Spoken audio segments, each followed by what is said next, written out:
जर तसं घरात तुमच्या कोणाच्या घडलं तुम्ही गप्प असणार आहेत का? मी कसं काय गप्प असणार? माझ्या समाजाच्या लेकराला तोडून टाकलं.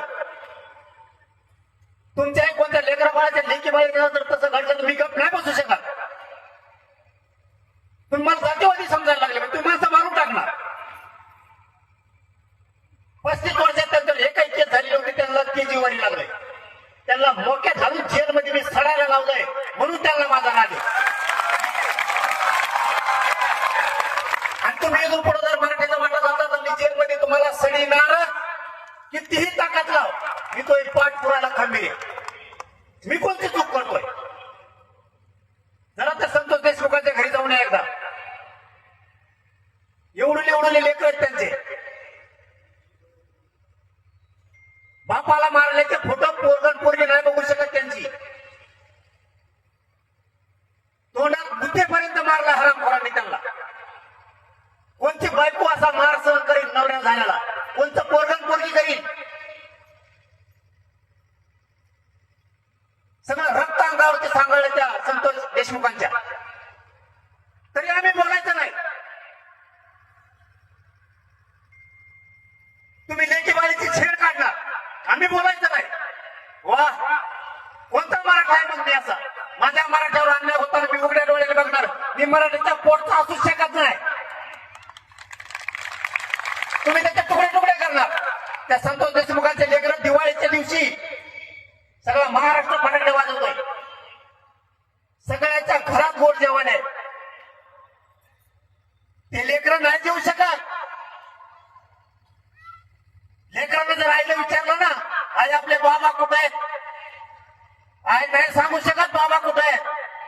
आपल्याला फटाकडे कोणी आणणार आहे का नाही वाजायला? काय आईनं उत्तर द्यायचं त्या लेकराला?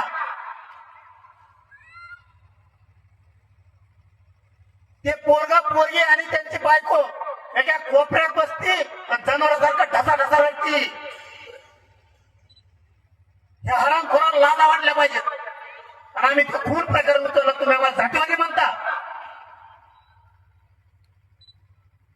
ते महादेव मुंडेंचं सुद्धा ते मारून टाकला. अरे मांस नेता का कोणी कोणाचा मांस? यांनी त्या महादेव मुंडेचा मांस तोडून नेला. इतकी क्रूर हत्या.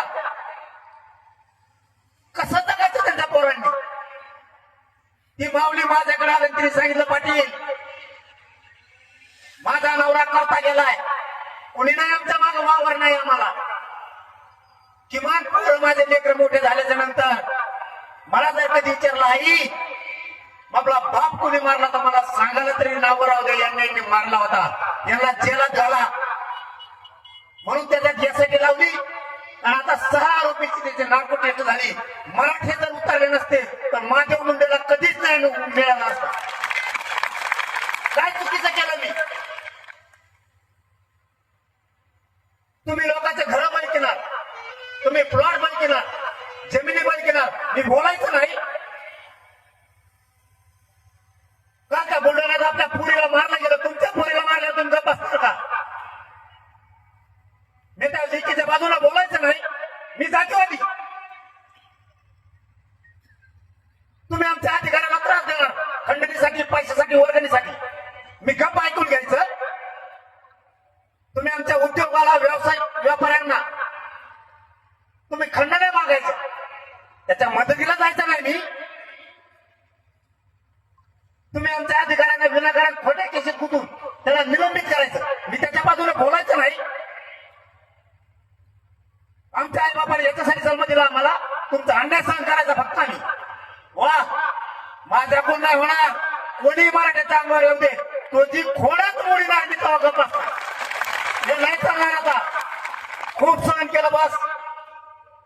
मर्यादा संपल्यात आमच्या.